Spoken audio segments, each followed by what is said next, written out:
آج کل ہر مسلمان بھائی کا بہن کا ایک دل کا یہ خیال ہے، لوگوں کی ایک تمنا ہے کہ میری جلدی سے حاضری مدینہ منورہ میں ہو، میں جلدی سے مدینہ منورہ دیکھ لوں اور میری حاضری مدینہ طیبہ ہو۔ جب بھی لوگ حج کو جاتے ہیں، عمرہ کو جاتے ہیں، تو ان کی یہ جو دوسروں کو جاتے ہوئے دیکھتے ہیں تو ان کی تمنا ہوتی ہے، تڑپ ہوتی ہے کہ میں بھی مدینہ شریف جاؤں۔ اور پھر ایک دل میں لوگوں کے خیال پیدا ہوتا ہے کہ مدینہ شریف وہی لوگ جاتے ہیں جو مالدار لوگ ہیں، جو مالدار ہیں وہی مدینہ شریف جاتے ہیں اور غریب مدینہ شریف نہیں جاتا۔ یہ بات آپ اپنے دماغ سے نکال دیں۔ مدینہ منورہ نہ غریب جاتا ہے نہ امیر جاتا ہے، مدینہ منورہ نہ بادشاہ جاتا ہے نہ ہی رعایا جاتی ہے، مدینہ منورہ صرف وہ جاتا ہے جس کو مدینے کے تاجدار بلا لیا کرتے ہیں، جسے چاہا اپنا بنا لیا، جسے چاہا در پہ بلا لیا۔ یہ بڑے کرم کے ہیں فیصلے، یہ بڑے نصیب کی بات ہے۔ اگر مدینہ منورہ جانے کا آپ کا پلان ہے تو کثرت کے ساتھ اللہ کے رسول صلی اللہ علیہ وآلہ وسلم پر درود پڑھیے اور اس نیت سے پڑھیے کہ اللہ اس کے رسول راضی ہو جائیں۔ اگر بس کرم کی نظر ہوئی تو دو کاموں میں سے ایک کام ہو سکتا ہے، یا تو وہ خود تشریف لے آئیں گے یا پھر وہ آپ کو بلا لیں گے۔ آپ درود پڑھیں کثرت کے ساتھ، لیکن یہ کثرت سے درود بھی پڑھنا ایک اس وقت آپ کو فائدہ پہنچائے گا جب آپ نمازوں کی پابندی کے ساتھ درود شریف پڑھیں گے۔ اگر آپ نماز نہیں پڑھتے اور آپ درود شریف پڑھ رہے ہیں، آپ کو ثواب تو ملے گا لیکن درود کی مکمل برکتیں آپ کو نصیب نہیں ہوگی۔ کسی بھی عمل کی برکت بغیر نماز کے آپ کو مکمل طور پر کبھی نصیب نہیں ہو سکتی۔ اس سلسلے میں ایک بات عرض کرتا ہوں اور بات مکمل کرتا ہوں۔ درود شریف کو عمل ہے کہ اگر مچھلی پڑتی ہے تو اللہ مچھلی پر آگ کو حرام کر دیتا ہے۔ درود شریف کو عمل ہے اگر شہد کی مکھی پڑتی ہے تو اللہ تبارک و تعالی کڑوے کسیلے رسوں کو جو ہے وہ شہد میں تبدیل فرما دیتا ہے۔ درود شریف اگر کوئی مصیبت میں پڑے اللہ اس کی مصیبتوں کو دور کرتا ہے۔ درود شریف اگر کوئی خوشیوں میں پڑے اللہ خوشیوں میں اضافہ فرماتا ہے۔ اس سلسلے میں ہماری کتابوں میں لکھا ہوا ہے کہ ایک عاشق رسول تھا اور بڑا غریب تھا اور اس کا کام تھا سنگ تراشی، یعنی پتھروں کو تراشنا۔ وہ پتھروں کو تراشتا تھا۔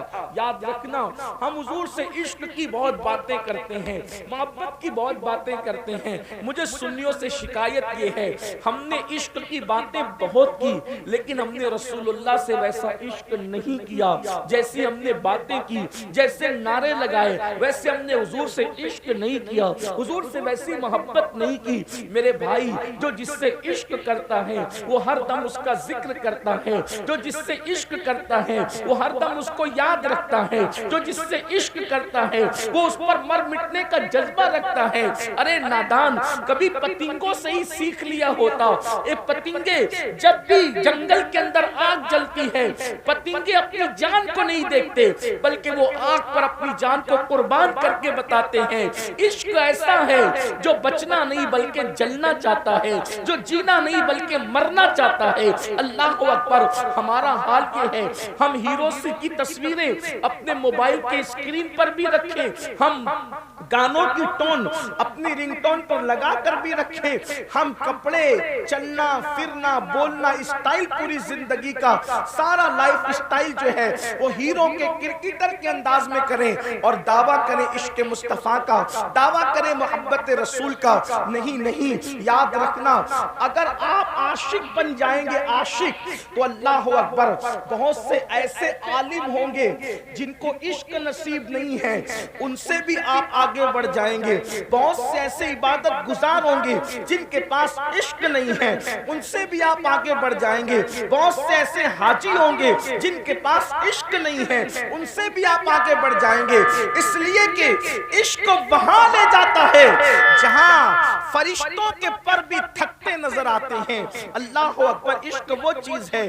تو ایک عاشق رسول تھا، غریب تھا، مفلس تھا، سنگ تراشی یعنی پتھروں کو تراشنا اس کا کام تھا۔ اللہ اکبر، یہ بھی یاد رکھنا جب کوئی میرے آقا پر درود پڑھتا ہے تو آقا کریم اس کے درود کو جو عشق کے ساتھ، محبت اور عقیدت کے ساتھ پڑھتا ہے، آقا فرماتے ہیں صلی اللہ علیہ وآلہ وسلم کہ جو محبت اور عشق میں ڈوب کر مجھ پہ درود پڑھتا ہے اس کا درود میں خود سنا کرتا ہوں، اور جو ایسی روا روی میں پڑھتا ہے اس کا درود فرشتے لا کر مجھے پہنچاتے ہیں اور کہتے ہیں یا رسول اللہ فلاں ابن فلاں یعنی باپ کے نام کے ساتھ وہ درود پہنچتا ہے، روا روی میں پڑھا تو فرشتہ پہنچاتا ہے، اور عشق میں ڈوب کے پڑھا تو خود تیری آواز مصطفیٰ جان رحمت کے کانوں تک پہنچتی ہے۔ اللہ اکبر، بڑا عمل ہے درود، بہت بڑا عمل ہے درود۔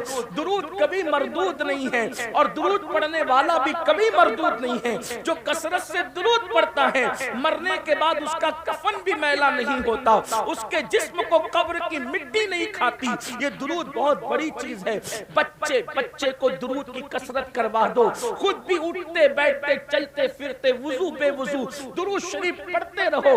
با وضو پڑھو تو مقدر کی معراج ہے، لیکن اگر کبھی وضو سنبھال نہ سکو اور کسی وجہ سے بے وضو پڑھنا چاہیں تو بے وضو بھی درود پڑھنے کی اجازت ہے۔